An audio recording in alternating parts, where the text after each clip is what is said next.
아멘. 뒤에 보니까 우리 이상은 권사님이 오셨네요. 광고 시간이 아니지만 너무 반갑고 감사합니다. 우리 권사님 오셨는데 하나님 앞에 영광의 박수 한번 드립시다.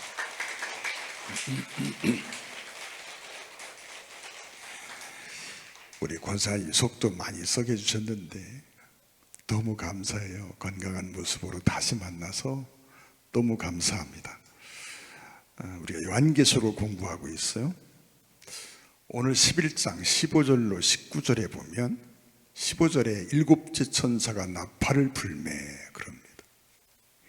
일곱째 천사가 나팔을 불매.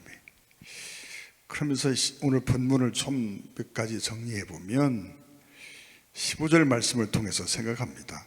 세상 일곱째 천사가 나팔을 불 때 그 뒤에 일어난 일들이 어떤 일들이 있는가 하면 세상 나라가 우리 주와 그의 그리스도의 나라가 되어 그가 세세토록 왕노릇하리로다.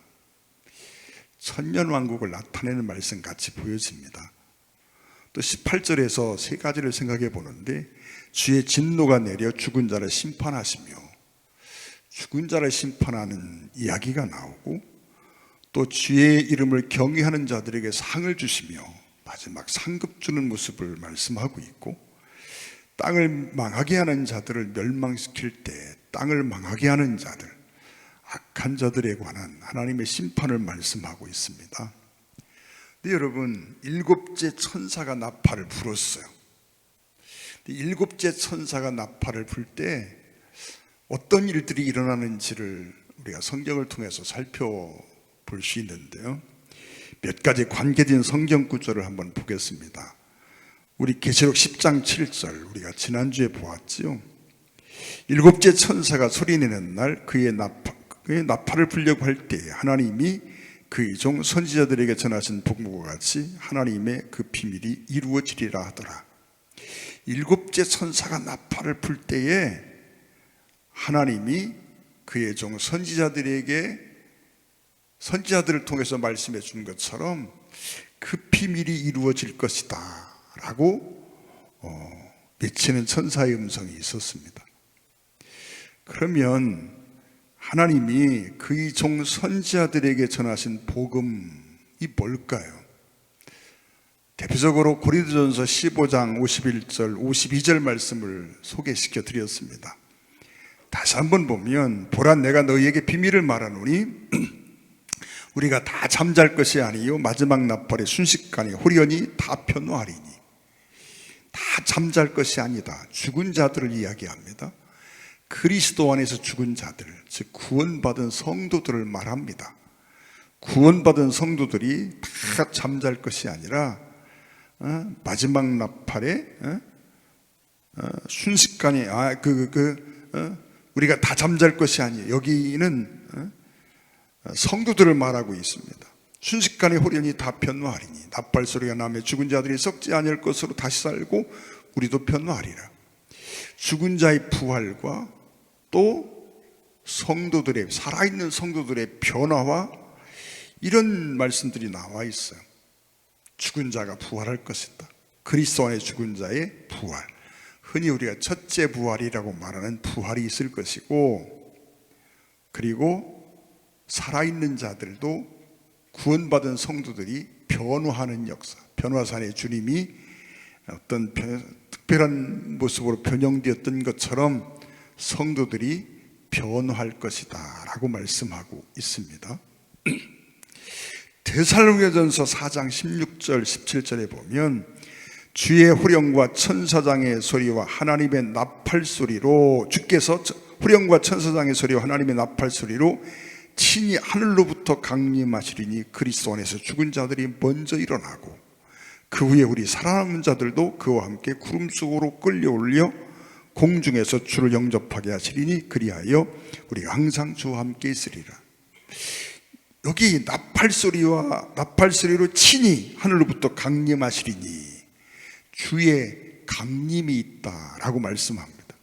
이 마지막 나팔이 불려질 때 죽은 자의 부활도 있고 성도의 변화도 있고 그리스도의 강림이 있고 또 17절에 보면 데살로니가전서 4장 17절에 보면 그 후에 우리 살아남은 자들도 그들과 함께 구름 속으로 끌려 올려 공중에서 주를 영접하게 하시리니 그리하여 항상 주와 함께 있으리라.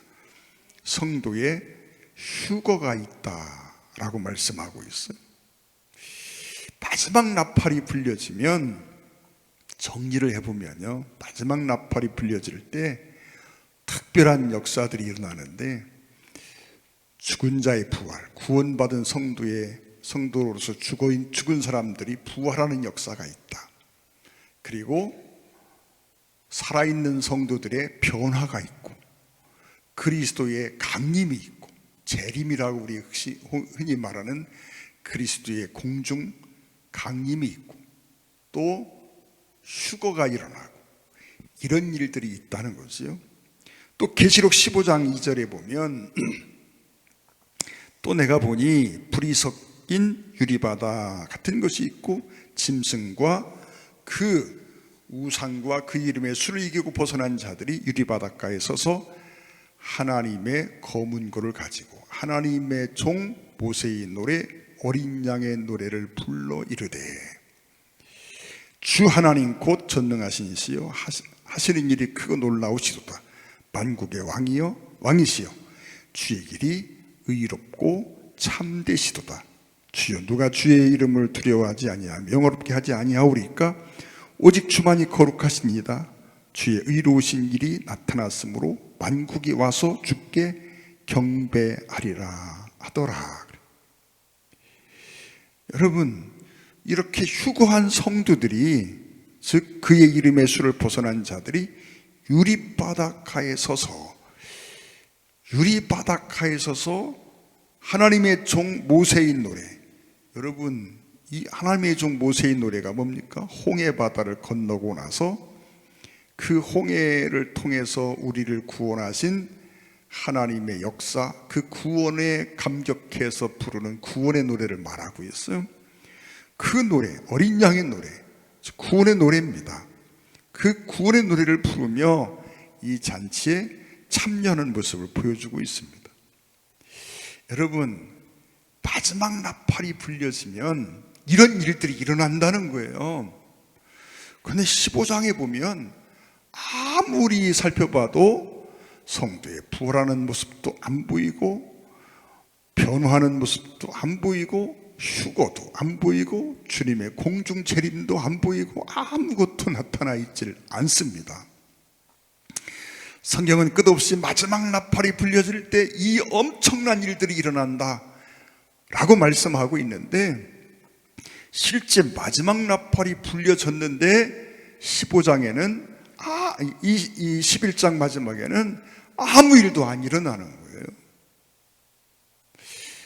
여러분, 예전에 계시록을 보면서 가장 머리가 아팠던 부분이 이 부분이에요.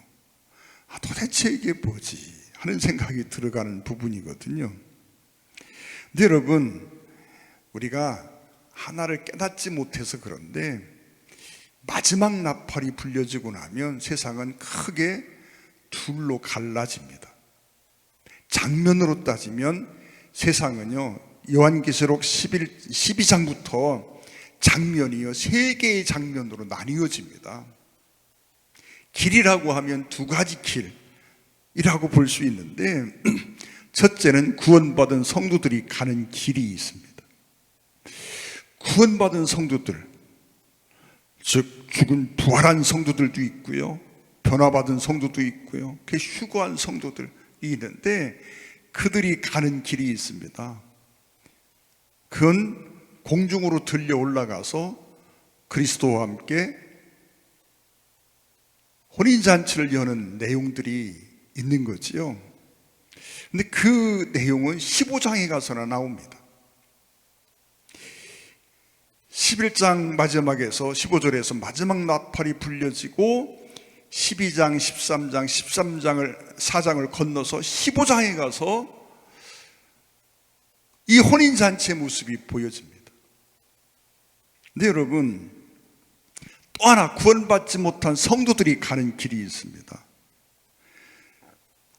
여러분, 예수 믿고 구원받은 성도들이 부활하고 변화받고 승천해서 공중 어디 주님과 함께 만나 혼인잔치를 열지만, 구원받지 못한 성도들이 지상에 남아 있습니다. 그들은 그 지상에 남아있는 동안, 천년왕국이 열릴 그때까지 마지막 7 대접의 큰 재앙이, 정말 무서운 진노의 대접이 땅에 쏟아집니다. 자비란 하나도 보이는 것 같지 않는, 우리가 생각해 볼 때 너무 무섭고 진짜 두렵고 자비가 전혀 보이지 않는 것 같은 그런 무서운 진노의 대접, 7개의 대접이 쏟아지게 됩니다, 지상에.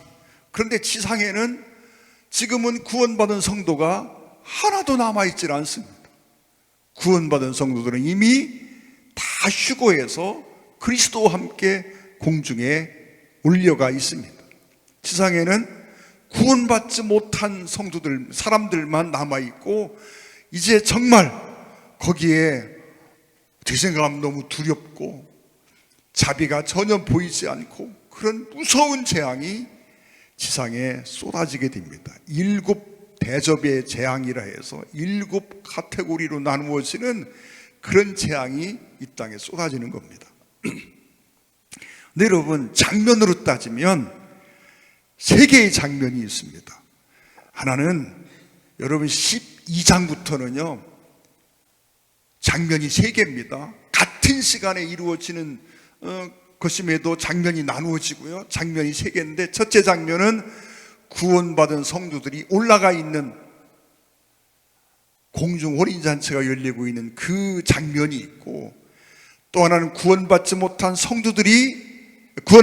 사람들, 성도가 아니죠, 자꾸 착각합니다, 말이 헛나오는데, 구원받지 못한 사람들이 남아있는 지상입니다. 엄청난 재앙이 쏟아지고 있는 지상의 장면이 있습니다. 이 2개의 장면으로 나뉘어집니다. 그런데 또 하나의 장면이 있습니다. 그것은 12장과 13장과 14장입니다. 12장과 13장과 14장은 예수 그리스도의 탄생으로부터 마지막 나팔이 불려질 때까지 그 긴 역사, 지금까지로만 생각해도 2000년이 훨씬 넘는 역사지요. 바로 주님이 오신다 해도. 근데 주님이 언제 오실지 모르잖아요.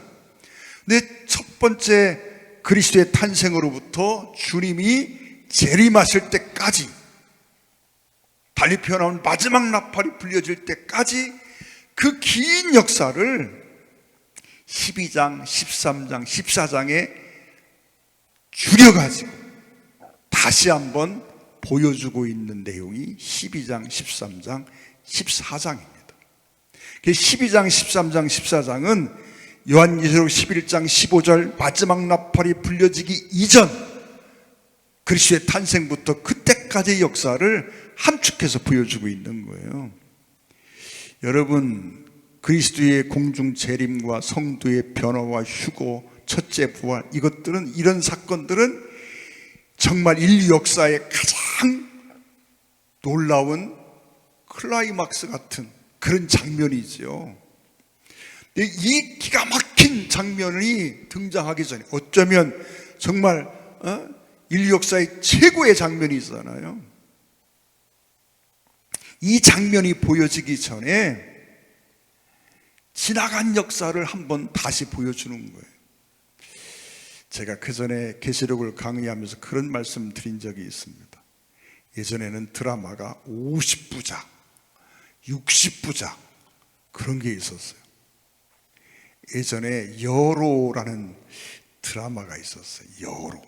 아주 제가 어릴 적에 여로라는 드라마, 아주 막 TV도 없던 시절입니다, 집집마다. 그런데도 동네 사람들이요, 여로라고 하는 그 드라마를 보려고 TV 있는 집에 다 모여들었어요. TV 있는 집은요, 여로라는 드라마가 그 방영되는 날에는 다 모이는 거예요, 사람들이. 그 TV 있는 집들이 늘 고생을 합니다. 김일이라는 레슬링 선수가 있는데, 김일이라는 레슬링 선수가 경기하는 날은 또 거기 다 모이고, 또 여로라는 드라마가 열리면 거기 다 모였어요. 여로 보신 분들 계십니까? 손 한번 들어보세요. 여기도 많이 계시네. 아니 권사님은 여로 볼 나이가 아닌데 어떻게 여로를 봤어요? 봤어요 그래도? 안 믿어지네 암만 해도. 그때는 여로, 그 시절에 여로권을 흥행한 시절이 아닌데. 네, 여러분, 그 드라마가 몇 부작인지요, 마지막에 이제 마지막 결론이 나오는 거예요.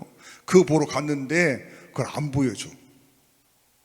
그리고 지나간 여로의 그 긴 여정을 그냥 어떻게 여기까지 왔는지 그걸요 다시 한번 소개하고 설명하고 그 사람들이 막 마지막 결론을 보러 왔다가 실망해가지고 막 하면서 화를 내고 했던 그런 경험들을 갔습니다. 여러분, 그런 것처럼 마지막 그 클라이막스가 보여지기 전에 마지막 앞이 불려지고 그 장면, 정말 성도의 휴거와 그리스도의 공중 재림과 어떤 혼인잔치와 이 기가 막힌 장면이 보여지기 전에 역사를 한번 이렇게 어떻게 역사가 흘러왔는지를 함축해서 다시 한번 보여주는 내용이 12장, 13장, 14장입니다. 여러분, 12장 1절 말씀 한번 보겠습니다.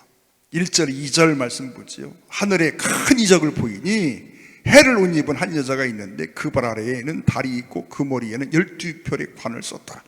이 여자가 아이를 배어 해산하게 되며 아파서 애를 쓰며 부르짖더라. 여러분, 나중에 보면 이 태어난 아기가 그리스도인 걸 우리가 알 수가 있어요. 철장으로 만국을 다스릴 남자 등등 그리스도라고 하는 그런 표현들이 많이 나오거든요. 그런데 마지막 나팔이 11장 15절에서 불려졌는데 갑자기 12장 1절 2절에 오니까 그리스도의 탄생에 대한 이야기가 등장합니다. 아니, 이게 도대체 뭔 얘기야? 헷갈린 거지요. 제가 요한계시록을 보면서요, 머리를 티미고 골치 아파했던 부분이 이 부분입니다. 이해가 안 가서요. 도대체 이게 뭔가, 아무리 머리를 쥐어짜내도 이해가 안 가는 거예요. 나중에서 깨달았어요. 12장, 13장, 14장이 과거의 역사를 다시 한번 축약해서 보여주는 장면이구나. 그걸 나중에서야 알았어요. 여러분, 이 장면을, 이 요한계시록의 구조를 이해하지 못하게 되면 오해를 하게 됩니다. 많은 교회 성도들이요, 신천지 같은 이단들의 꾀임에 넘어가는데 그때 가장 많이 속는 장면이 12장 1절 이하의 내용입니다. 신천지나 이 사람들이 와서요, 성도들을 미혹할 때 가장 많이 사용하는 성경이고요, 또 성도들이 그들의 설명을 듣고 그렇구나 하고 가장 많이 넘어가는, 미혹을 받는 내용이 오늘 12장입니다. 12장은 복잡하지는 않지만 그래서 우리가 좀 한번 살펴봐야 될 필요가 있는 거예요. 여러분, 여기 보면 그리스도의 탄생이 나오는데 이 그리스도는요, 2000년 전 이 땅에 오신 초림하신 예수님을 말씀하고 있어요. 여기 보면 하늘에 큰 이적을 보이니 해를 옷 입은 한 여자가 있는데 그 발 아래에는 달이 있고 그 머리에는 12별의 관을 썼더라. 해와 달과 12별 하면 생각나는 게 있죠. 요셉이 꿈을 꿉니다. 창세기 37장 9절에 보면 요셉이 다시 꿈을 꾸고 그 형들에게 말하 이르되 내가 또 꿈을 꾼즉 해와 달과 11별이 내게 절하리이다. 11별, 요셉이 들어가면 12이지요. 12별입니다.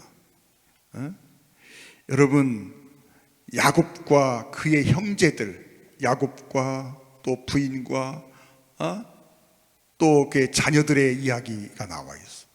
해와 달과 12별, 이건 이스라엘을 말합니다. 그러니까 여러분, 여기 해를 옷 입은 한 여자가 누구냐? 이스라엘을 이야기하고 있어요. 해와 달과 12별, 이스라엘의 시작이잖아요. 그 여러분, 예수님이 처음 오실 때는 이스라엘을 통해서 오십니다. 다윗의 혈통으로 오신다고 말씀하고 있지 않습니까? 근데 여러분, 신천지의 이만희가 쓴 계시록의 진상이라는 책을 보면 이걸 어떻게 풀어놓은지 아십니까? 설명한 대로요, 파라 마지막 나팔이 불려졌다. 그리고 누가 와요?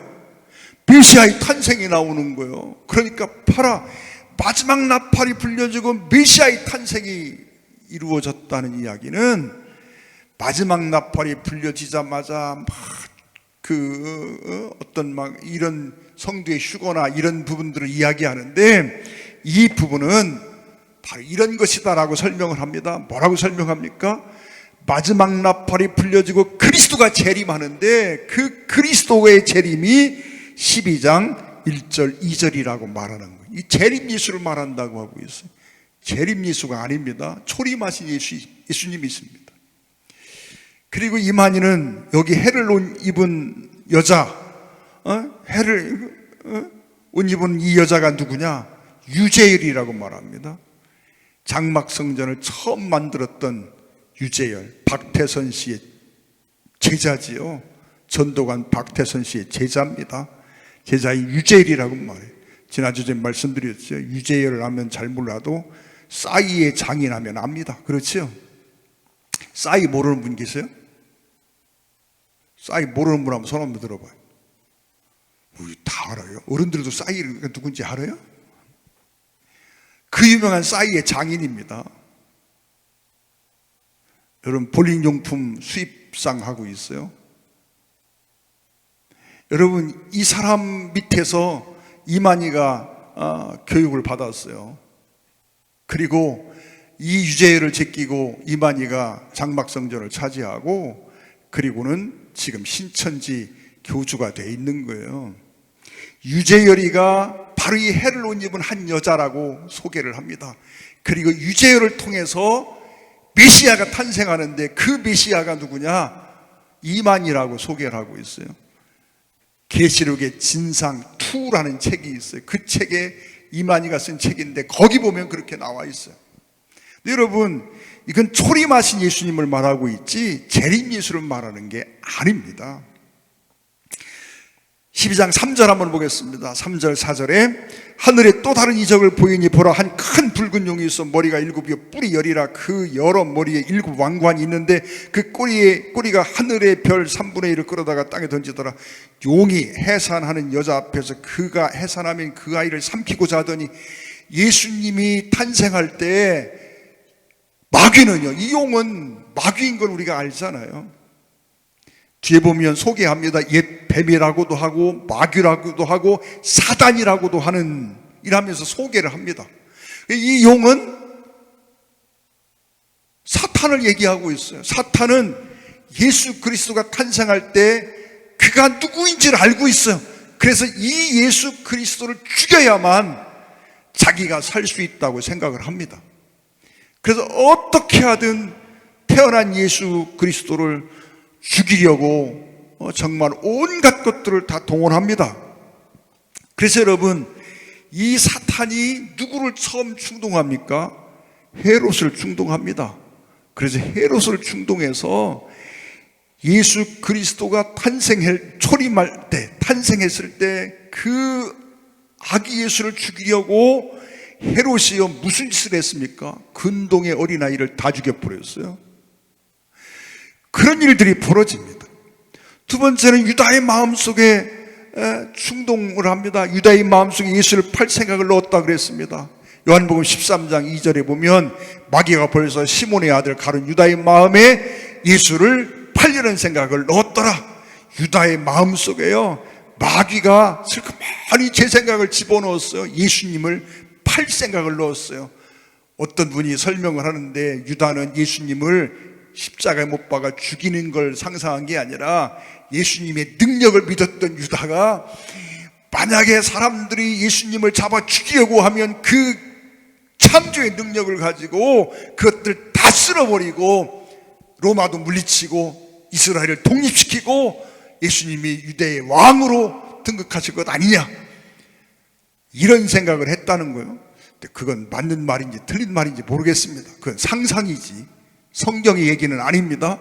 근데 혹시 그랬을까 싶기도 합니다. 어쨌든 유다는 자기 마음속에 어떤 생각을 가졌든 어떤 합리화를 하든 그 마음속에 마귀가 슬그머니 예수님을 팔 생각을 넣었다는 거예요. 여러분, 우리는 우리 마음속을 잘 들여다보고 내 생각을요 잘 살펴봐야 합니다. 때로는요 내 생각이 마귀가 준 생각도 있어요. 내 생각 속에 여러분, 내 생각 속에요 성령께서 넣어준 생각도 있지만 마귀가 넣어준 생각도 있고요, 내 육신으로부터 오는 생각도 있고요. 여러분, 내 생각 속에는 내 것만이 아는 다른 생각들도 슬그머니 들어와 있는 것들이 있다는 걸 알아야 돼요. 그래서 내게 어떤 생각이 떠올라도요 하나님의 말씀에 의해서 이것이 옳고 그른지를 판단해야 합니다. 그런 건 버려야 돼요. 이게 마귀 생각이구나.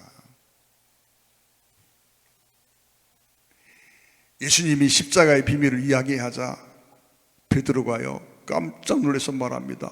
아니, 주님이 죽으면 어떡합니까? 절대 그래서는 안 됩니다 하고 얘기합니다. 그러자 주님이 뭐라고 말씀합니까? 사탄아, 내 뒤로 물러가라 말씀하세요. 베드로가 사탄이란 얘기가 아니라 베드로가 갖고 있는 생각이 마귀 생각이라는 거잖아요. 베드로의 마음속에도 사단이 역사하고 있는 거예요. 저와 여러분의 마음속에는 역사하지 않을까요? 유다의 마음속에도 제 생각을 슬그머니 넣는 존재가 마귀인데, 여러분, 또 유대교 지도자들을 충동해서 예수를 죽이려고 합니다. 마침내 빌라도와 유대인들을 선동해서 예수님을 십자가에 못 박아 죽입니다. 그것이 자기가 이기는 것인 줄 알았습니다. 그러나 결국은 그 모든 것들이 하나님의 섭리와 계획 안에 있던 것들이고, 하나님은요 예수 그리스도의 십자가를 통해서 오히려 마귀를 멸하고 인류를 구원하는 큰 역사를 이루어내시게 됩니다. 여러분, 12장 5절 말씀 보겠습니다. 여자가 아들을 낳으니 이는 장차 철장으로 만국을 다스릴 남자라. 그 아이를 하나님 앞과 그 보좌 앞으로 올려가더라. 예수 그리스도의 탄생과 승천까지를 한꺼번에 소개하고 있어요. 이 한 절에 설명합니다. 철장으로 만국을 다스릴 남자. 시편 2편 9절에 보면 내가 철장으로 그들을 깨트리며 질그릇같이 부스리하시도. 또 여러분, 계시록 2장 27절에 그가 철장을 가지고 그들을 다스려 질그릇 깨트리는 것과 같이 하리라. 여러분, 예수 그리스도에 대한 말씀을 하고 있었어요. 계시록 19장 15절 16절에도 보면 그의 입에서 예리한 검이 나오니 그것으로 만국을 치겠고 친히 그들을 철장으로 다스리며 또 친히 하나님 곧 전능하신 이의 맹렬한 진노의 포도주 틀을 밟겠고 그 옷과 그 다리에 이름을 쓴 것이 있으니 만왕의 왕이여 만주의 주라 하시더라. 누구입니까? 예수님을 말하고 있잖아요. 철장으로 만국을 다스릴 남자 메시아가 탄생했습니다. 그런데 바로 그 뒤에 그 아이를 하나님 앞과 그 보좌 앞으로 올려가더라. 승천을 이야기하고 있습니다. 예수님의 탄생과 그 삶의 중간 과정이 생략되고 승천까지를 5절 한 절에 이렇게 설명을 하고 있습니다. 예수님이 승천하셨어요. 그러고 나자 12장 6절에 보면 그 여자가 광야로 도망하며 거기서 1260일 동안 그를 양육하기 위해 하나님께서 예비하신 곳이 있더라.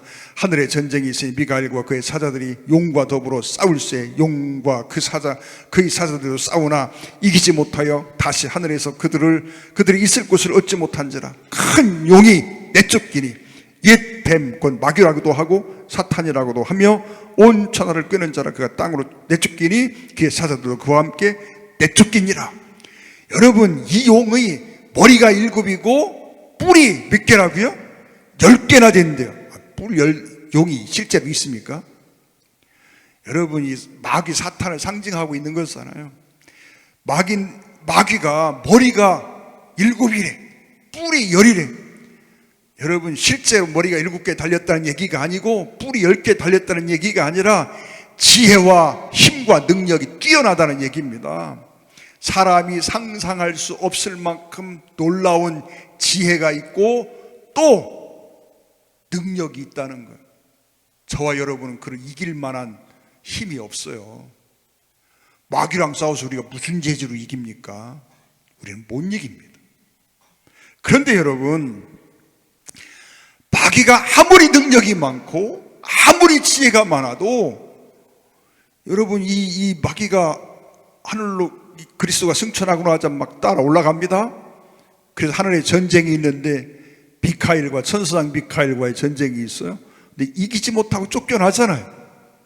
마귀가 아무리 지혜가 많고 능력이 많아도 여러분, 미카엘을 이길 수 없고 천사를 이길 수 없고 하늘에 하나님의 어떤 능력을 감당할 수 있는 건 아니지 않습니까?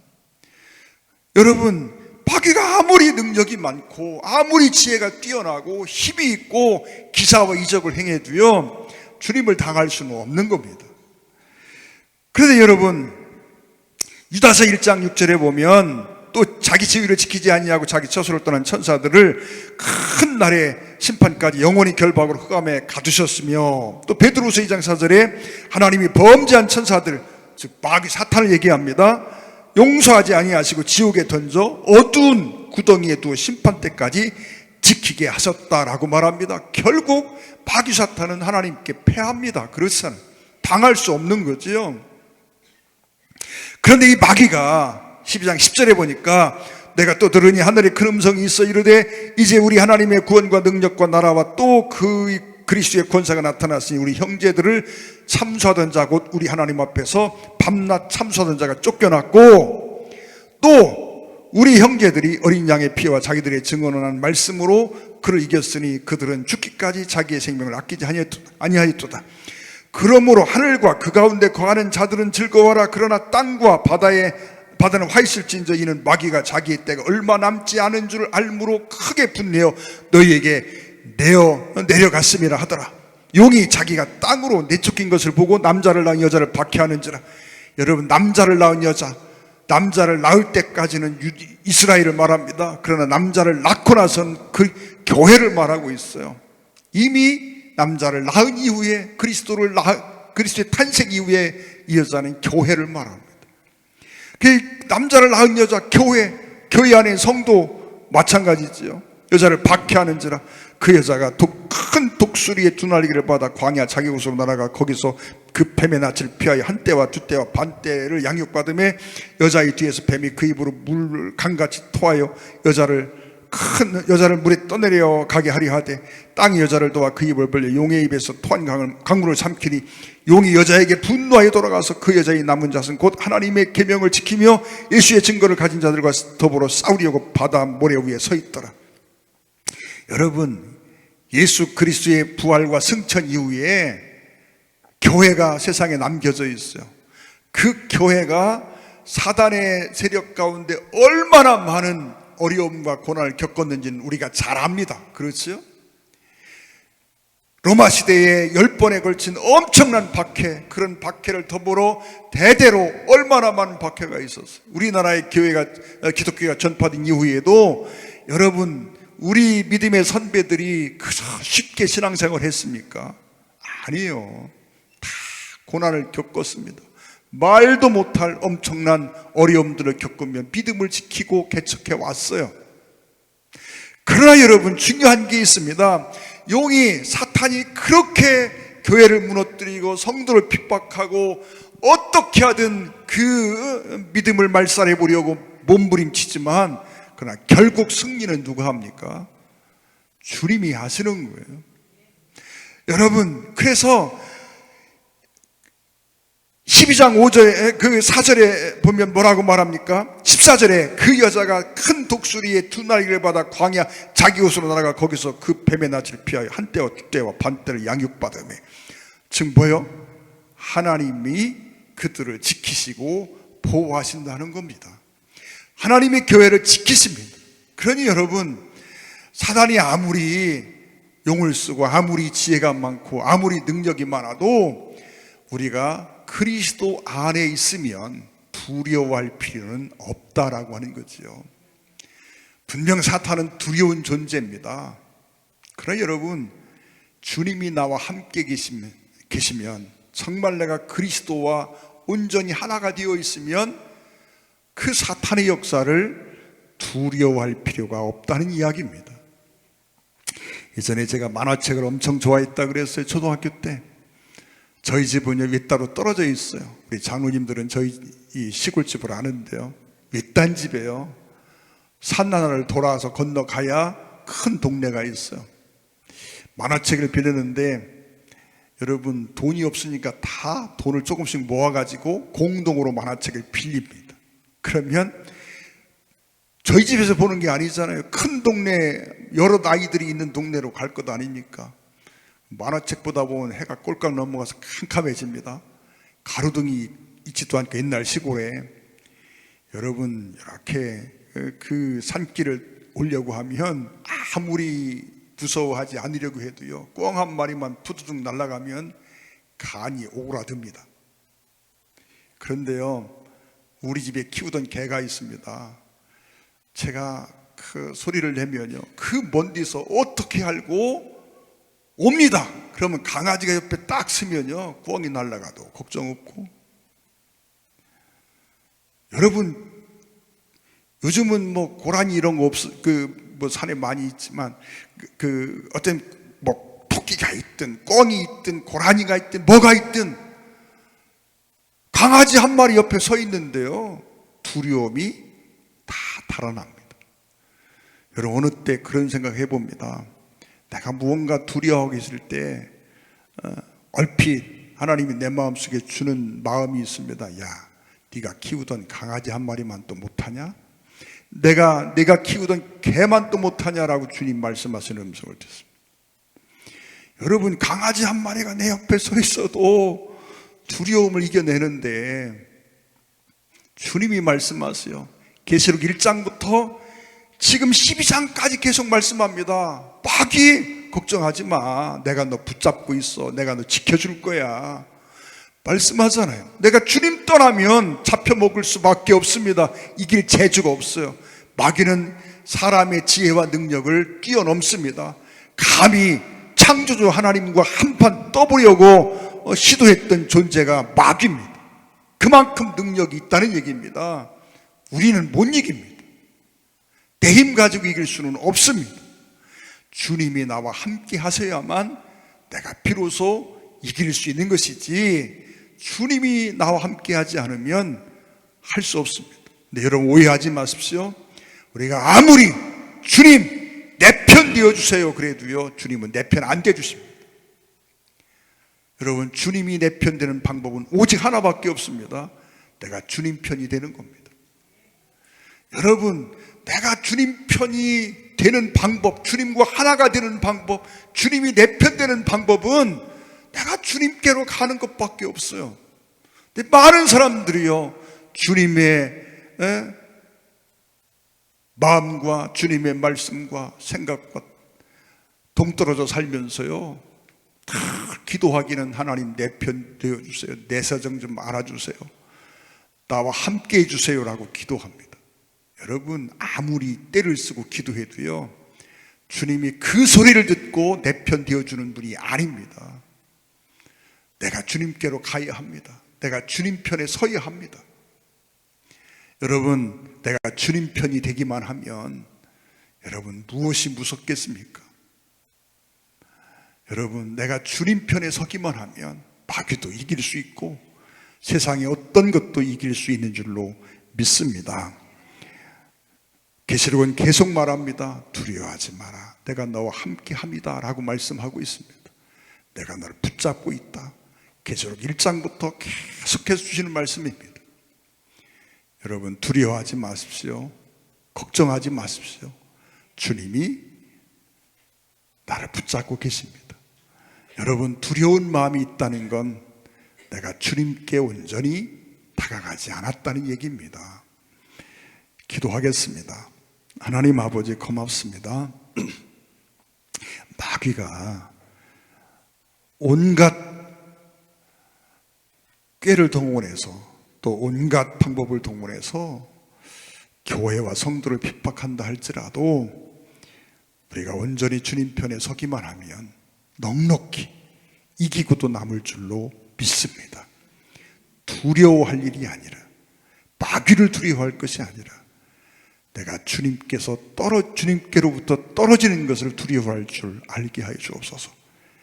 그리고 가지의 최대의 명제가 줄기에 붙어 있는 것임을 늘 기억하게 하시고 주님께로 날마다 나아가는 우리들이 되도록 역사해 주시옵소서. 예수님의 이름으로 간절히 기도 올리옵나이다. 아멘.